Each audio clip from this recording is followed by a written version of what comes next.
ఉస్మానియా యూనివర్సిటీలో నిజంగానే విద్యుత్ తాగునీటి సమస్య ఉందా? మునుపెన్నడూ కూడా ఓయూలో అలాంటి సమస్యలు రాలేదా? అక్కడ ఉన్న విద్యార్థులు ఏమంటున్నారు? నిజంగానే విద్యుత్ తాగునీటి సమస్య వల్లే హాలిడేస్ ఇస్తున్నారా? ఓయూ వీసీ తీరుపై విద్యార్థి సంఘాలు ఎందుకంత ఆగ్రహంతో ఉన్నాయి? మా ప్రతినిధి హరికృష్ణ మరిన్ని డీటెయిల్స్ అందిస్తారు. యూనివర్సిటీలో కరెంటు వాటర్ సమస్య కారణంగా మే 1 విద్యార్థులందరూ కూడా హాస్టల్ ఖాళీ చేయాలని చీఫ్ వార్డెన్ ఇచ్చిన సర్క్యులర్ వివాదాస్పదంగా మారింది. దీని చుట్టూ కూడా రాజకీయాలు అల్లుకుంటున్నాయని చెప్పేసి కూడా చెప్పవచ్చు. ప్రస్తుతం మనతో పాటు కొంతమంది విద్యార్థి నాయకులు ఉన్నారు. వారిని అడిగి తెలుసుకుందాం ఉస్మానియా యూనివర్సిటీలో పరిస్థితులు ఏ విధంగా ఉన్నాయి.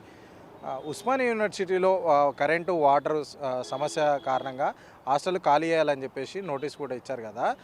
ఉస్మానియా యూనివర్సిటీలో పరిస్థితులు ఏ విధంగా ఉన్నాయి? ఇది పూర్తి స్థాయిలో అధికారుల వైఫల్యం తప్ప గ్రౌండ్ వాటర్ ప్రాబ్లమో లేకపోతే ఇంకేదో నీళ్ళ కొరతనో నీటి లేమియో అటువంటి సమస్య కానే కాదు.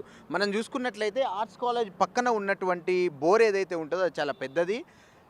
అక్కడ ఆ బోర్ నుంచి మనము వాటర్ ట్యాంకర్ల ద్వారా నీటిని ప్రతి హాస్టల్కి కూడా అతి క్లిష్టమైన పరిస్థితుల్లో కూడా గతంలో ఉన్న వీసీలు కావచ్చు, గతంలో వచ్చినటువంటి ఎండాకాలాలు కరువు టైంలో కూడా అట్లా తరలించి విద్యార్థులకు ఏ విధమైన ఇబ్బంది లేకుండా మంచి వాతావరణాన్ని కల్పించిన వీసీలు ఉన్నారు. కేవలం ఈ వీసీ వచ్చినప్పటి నుంచి సమస్యల్ని పరిష్కరించే ధోరణిలో ఈ వీసీ అస్సలే లేడు. కేవలం పోలీసులను అడ్డం పెట్టుకొని సెక్యూరిటీని అడ్డం పెట్టుకొని వీళ్ళందరినీ కూడా ఒక కంచెలాగా ఒక వలయంలాగా ఏర్పాటు చేసుకొని సమస్యల్ని పరిష్కరించకుండా వాటిని సాగదీస్తూ మరియు ఇక్కడ వసతులు లేవు లేదా విద్యార్థులు ఇబ్బందులు పడుతున్నారని చెప్పి మేము ధర్నాలు రాస్తారోకాలు విద్యార్థి సంఘాల నాయకులుగా మేము చేస్తున్నప్పటికీ మా మీద అక్రమ కేసులు పెట్టి మమ్మల్ని అందరినీ కూడా ఉక్కుపాదంతో అణిచివేసే ప్రయత్నం చేస్తున్నాడు తప్ప ఒక్క సమస్యను కూడా పరిష్కరించే దిశగా ఓయూ వీసీ కానీ ఓయూ అధికారులు కానీ ఎవరు కూడా స్పందించట్లేదు. కనీసం పనిచేసే పరిస్థితి కనిపించట్లేదు. మరియు గత సంవత్సరం ఎండాకాలం తీసుకున్నా, మనం అంతకుముందు సంవత్సరం ఎండాకాలం తీసుకున్నా సరే సేమ్ ఇటువంటి పరిస్థితులే ఉన్నాయి. గ్రౌండ్ వాటర్ లేదు, లేకపోతే నీటి కొరత ఉన్నది అనే ఏదైతే అధికారులు చెప్తున్నారో గతంలో కూడా ఇదే విధమైన పరిస్థితి ఉన్నది.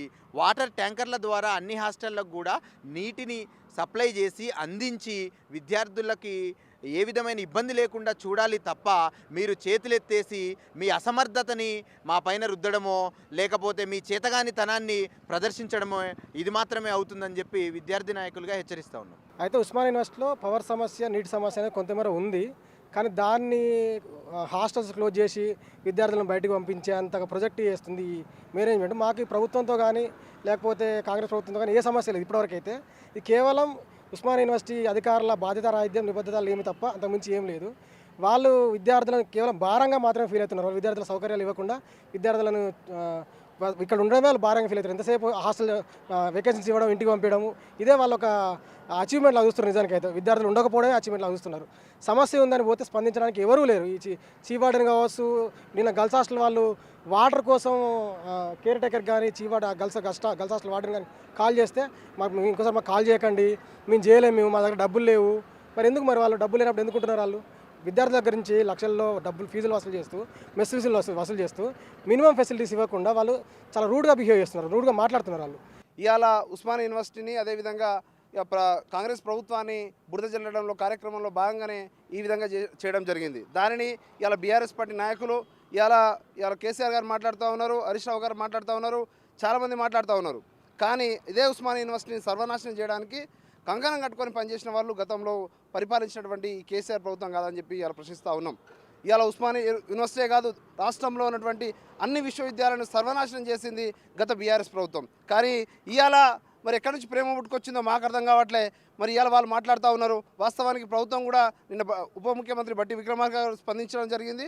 ఇక్కడ అలాంటి కొరత లేకుండా మేము చూసుకుంటామని కూడా చెప్పడం జరిగింది. కానీ గతంలో కూడా హాలిడేస్ పేరు మీద అయితే అప్పుడున్నటువంటి ఈ వీసీ కూడా గత సంవత్సరం కూడా ఈ విధంగా ఈ పేద విద్యార్థుల్ని ఉన్నత విద్యకు దూరం చేయడంలో కుట్రలో భాగంగా ఆ రోజున పనిచేసిండు. కావాలని ఇవాళ కాంగ్రెస్ ప్రభుత్వం మీద బురద జల్లడం కోసం మళ్ళీ నోటీసులు పేరు మీద కావాలని ఇబ్బంది పెడతా ఉన్నారు. ఉస్మానియాలో అలాంటిది ఏం లేదు. ఆల్రెడీ బోరు ఉంది. ఇక్కడ బోర్లో వాటర్ తీసుకొచ్చి ట్యాంకర్లతో ఇస్తూ ఉన్నారు. ఏదో 5-10 నిమిషాలు కరెంటు పోతే కరెంటు సర్క్యులేషన్ పోయినట్టుగా ఏదో భూకంపం వచ్చి భూమి బద్దలైనట్టుగా చేయడం కరెక్ట్ కాదు. ఉస్మానియా యూనివర్సిటీ విద్యార్థులు అంత సస్యశామలంగా ఉన్నాం. ఇది ప్రజాపాలన గవర్నమెంట్లో అందరు ప్రశాంతంగా విద్యకు రేపు వచ్చే నోటిఫికేషన్ విధంగా మేము ప్రిపరేషన్లో ఉన్నాం. మళ్ళీ వచ్చి రాజకీయ నాయకులారా మీ ఎలక్షన్ల కోసం మీ ఓట్ల కోసం మమ్మల్ని బలి చేయొద్దు, మమ్మల్ని బలి పశువుల ఒక ఆట ఆడొద్దు. అట్లా ఆట ఆడితేనే గత ప్రభుత్వానికి బుద్ధి చెప్పినాం. కాబట్టి ఇప్పుడు మేము ఎంచుకున్న ప్రభుత్వం నిరుద్యోగులుగా విద్యార్థులుగా అందరం ఏకమే ఎంచుకున్నాం. మాకు ఎలాంటి ఇబ్బందులు లేవు, ఎలాంటి సమస్యలు. యూజింగ్ వాటర్ అనేవి ప్రాబ్లం అయితే రాలేవన్నా. ఈ తాగే వాటరే ట్యాంకర్లతో తెప్పిస్తున్నారు, కానీ వాడుకునే వాటర్ ప్రాబ్లం అయితే ఇప్పటివరకు అయితే లేదు. ఇప్పుడు వాటర్ ప్రాబ్లం కొంచెం ఉంది అంటే 24 hours వదలకుండా కొన్ని టైమింగ్స్ చెప్తే స్టూడెంట్స్ ఆ టైంలోనే యూజ్ చేసుకుంటారు. కరెంట్ సమస్యలు అయితే ఇప్పటివరకు ఏం లేవు. సమ్మర్ కాబట్టి వాటర్ తక్కువ అవుతుంది, కానీ కరెంట్ ఎట్లా తక్కువ అవుతుంది? కరెంటు ప్రాబ్లం అయితే లేదు. మొత్తానికి చూస్తున్నాం కదా, ఇక్కడ వాటర్ కరెంట్ సమస్య అనేది తాత్కాలికంగా మాత్రమే ఉంది. అది కూడా తాత్కాలికంగా సమస్య ఏదైనా వచ్చినప్పుడే మాత్రం పక్కనే ఉన్న బోర్ నుంచి వాటర్ తీసుకొని అక్కడ ట్యాంకర్ల ద్వారా ఎక్కడైతే సమస్య ఉందో అక్కడ వాటరు చేర్చే ప్రయత్నం అయితే అధికారులు చేస్తూ ఉన్నారు. ఇది ప్రతి సంవత్సరం కూడా సమ్మర్లో రిపీట్ అయ్యే విషయమే. ఇందులో కొత్తగా వాటర్ సమస్య అదేవిధంగా కరెంట్ సమస్య ఉత్పన్నమయ్యేది ఏది కూడా లేదు. అది కావాలని దీన్ని రాజకీయ దురుద్దేశంతో దీన్ని రాజకీయంగా ప్రతిపక్ష పార్టీలు వాడుకుంటున్నాయి. అదేవిధంగా అధికారుల దృష్టికి ఏదైనా సమస్య తీసుకెళ్ళినా కానీ అధికారులకు దాన్ని పట్టించుకోవడం లేదని కూడా విద్యార్థులు చెప్తా ఉన్నారు. ఇక్కడ ఎవరైతే గత ప్రభుత్వంలో నియమితులైన వీసీ ఉన్నారో వారు కావాలనే కాంగ్రెస్ ప్రభుత్వానికి మచ్చ తెచ్చే విధంగా కూడా ప్రవర్తిస్తున్నారని కూడా విద్యార్థులు చెప్తున్నారు. ఇక ఇదే విషయంపై డిప్యూటీ సీఎం బట్టి విక్రమార్క నిన్న సాయంత్రం రెస్పాండ్ అవుతూ ఒక ప్రకటన విడుదల చేశారు. ఎవరు కూడా విద్యార్థులు ఆందోళన చెందవలసిన అవసరం లేదు. ప్రతి సంవత్సరం రిలీజ్ చేసినట్టు ఈ సంవత్సరం కూడా సమ్మర్ వెకేషన్లో ఏదైతే నోటీసులు ఇచ్చారో ఆ నోటీసులు అనేది విడుదల చేయడం జరిగింది. ఇక ఇదే విషయంపై ఏదైతే విద్యుత్ అదేవిధంగా వాటర్ సమస్య ఉన్నది అని చెప్పేసి కూడా పూర్తిగా అవాస్తవం ఇది. ఎవరైతే అధికారులు ఈ నోటీస్ అంటే సర్క్యులర్ ఇష్యూ చేశారో వాళ్ళకు షోకాజ్ నోటీస్ కూడా జారీ చేయడం జరుగుతుంది. ఖచ్చితంగా వారి దగ్గర వివరణ తీసుకుంటాం. ఇదే విషయంపై జలమండలి ఉన్నతాధికారులు కూడా స్పందిస్తూ వాళ్ళు ఉస్మానియా యూనివర్సిటీకి అంటే ఏదైతే అగ్రిమెంట్ ప్రకారం వాటర్ అందిస్తున్నామో అంతకు మించి కూడా వాటర్ అందిస్తున్నాము. ఉస్మానియా యూనివర్సిటీ అధికారులు కోరితే మాత్రం ఇంకా కూడా వాటర్ అందిస్తామని చెప్తున్నాం. ఏదైతే మొత్తంగా అయితే ఈ యొక్క సర్క్యులర్ మీద అయితే సర్క్యులర్ హాట్ టాపిక్గా మారిందని కూడా చెప్పవచ్చు. నిన్న మొత్తం కూడా రాజకీయం మొత్తం కూడా ఈ సర్క్యులర్ చుట్టూ తిరిగిందని కూడా చెప్పవచ్చు. కెమెరామెన్ హరీష్తో Harikrishna, big TV, Hyderabad. For more videos like this, subscribe Big TV channel.